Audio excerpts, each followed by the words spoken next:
Hey there, everybody. I have been traveling for business for a week and a half, which takes a lot out of me. I'm an introvert and I enjoy people, but I find them very taxing. But I also enjoy making videos and I don't find that taxing. So, though I walked in the door moments ago, I wanted to make one really quickly. Because what I've been doing over the last couple weeks is just putting together all my thoughts on how I learned tarot, how I trained myself, what I learned from others, what I learned on my own. And I want to keep exploring what may be, I think, the most interesting thing to me, and something that I wish had been something I had read about more.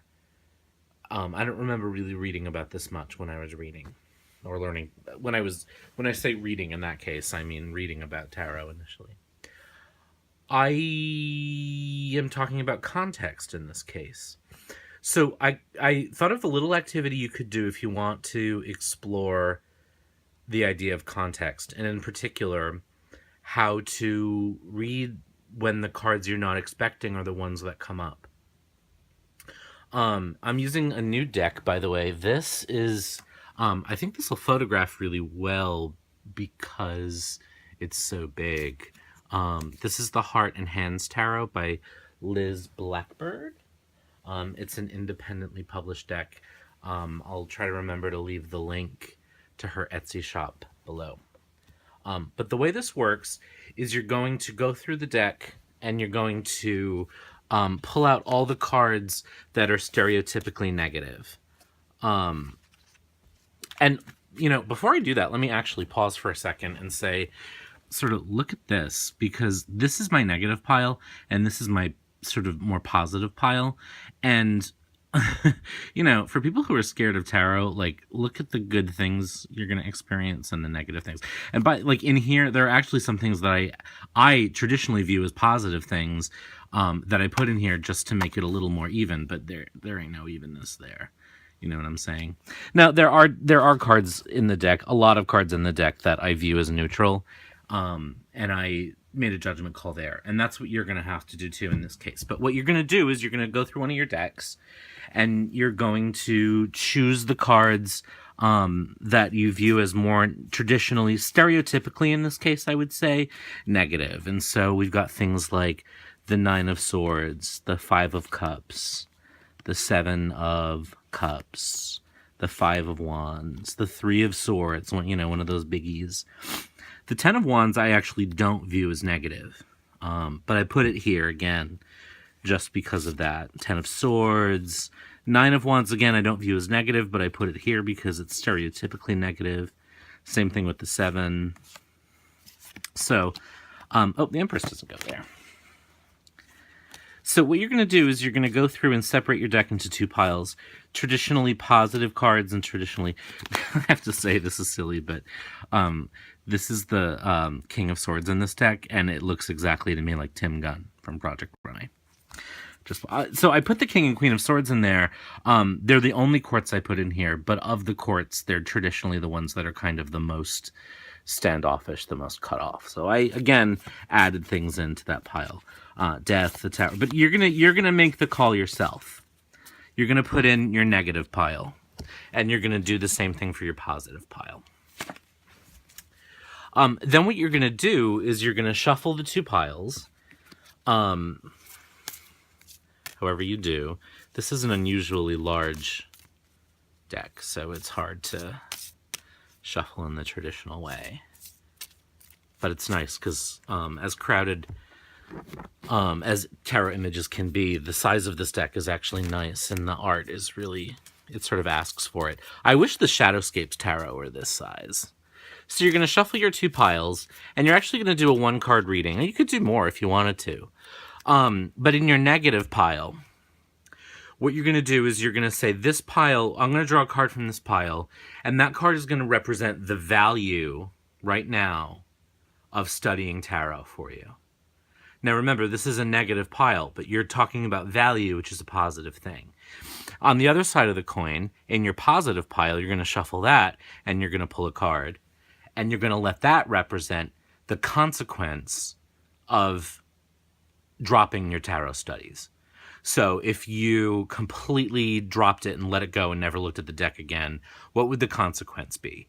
And I'm using value and consequence. In essence, they're kind of the same thing, but there's a positive aspect to value because it's something we enjoy, it's something we look for. Consequence usually feels like a punishment. So in essence, that's what we're doing. So how this works in terms of context and how it works in terms of learning is that you have a pile of negative cards.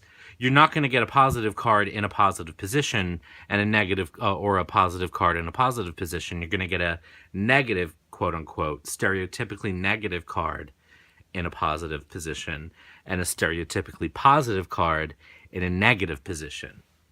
And what that's going to force you to do is wrestle with how we can read a positive card in a negative way and vice versa. And I think that this is one of the true skills that we should master and we should practice as readers, because the better we get at this, the less likely we are to face reader's block. Those times where we lay out the cards and we're like, what? That's not how, how can the tower represent my, the best I can hope for? How can the 10 of Swords represent the best I can hope for? Whatever. How can the tower be valuable? How can the 10 of Swords be valuable? How can the, the 3 of Swords be valuable? And as you grow, you kind of know the answers to those things, but it's helpful. It really, really is, especially when you're starting out, or if you're reaching that intermediate level and you're doing well, but you're trying to finesse and find layers. This, I think, can help. So let's do a sample reading. So we're reading, let's say this is a reading for someone who's studying and they're saying, what's the value of tarot for me right now? So I get the 7 of Swords. And then what's the consequence if I stop studying? And I get the King of Cups. So now what I have to do is I have to read my 2 cards, sort of a negative card and a positive card and a negative. So the value for me, if I look at even just the stereotypical concept of the 7 of Swords, what the 7 of Swords can mean is sneakiness, but it can also mean craftiness. It can also mean cleverness.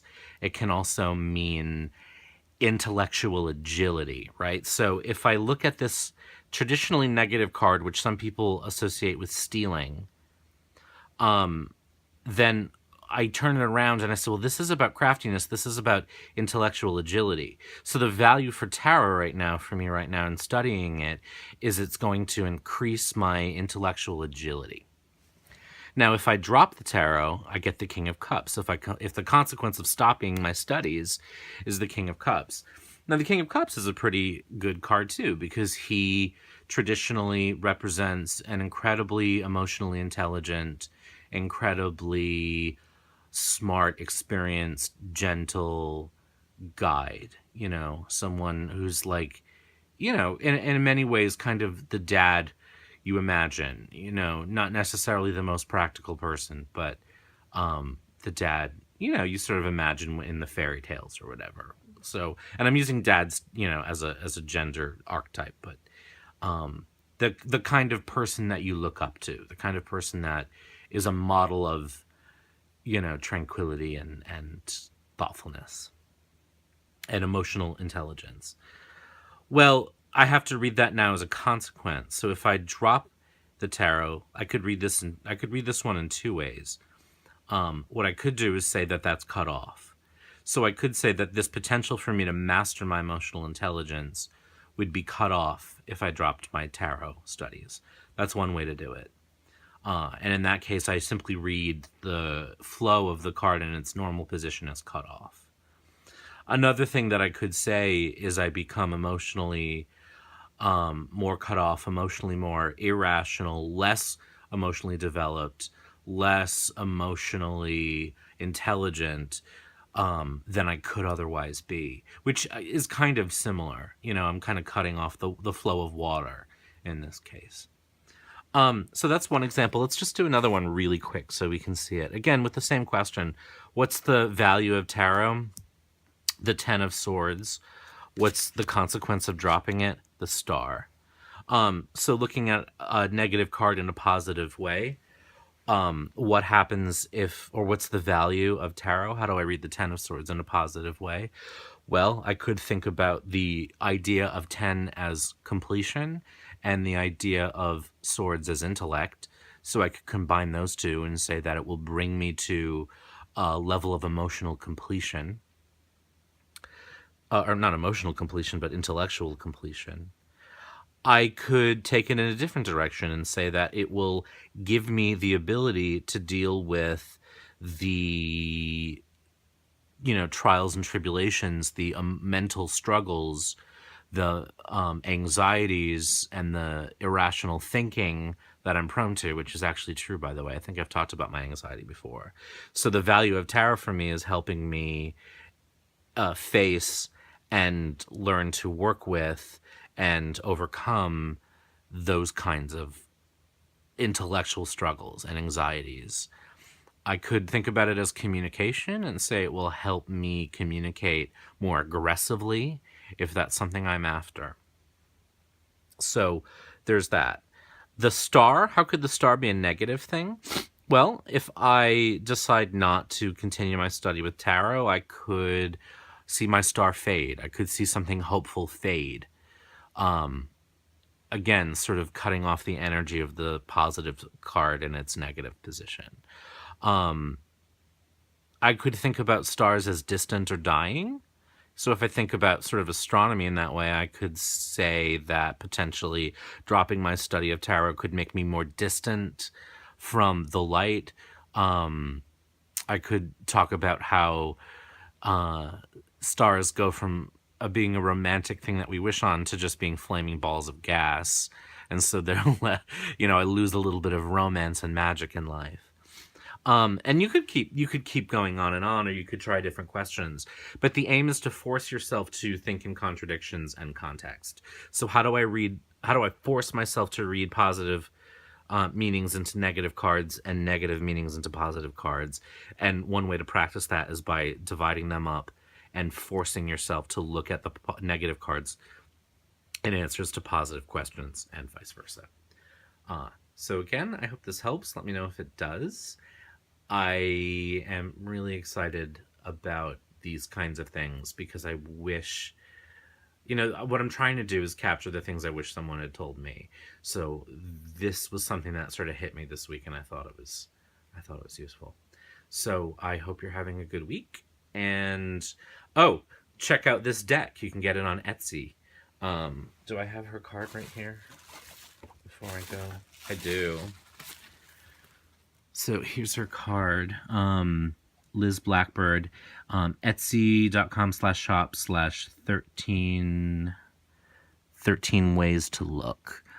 Check out this deck, especially if you like self-published decks. It's really, really pretty.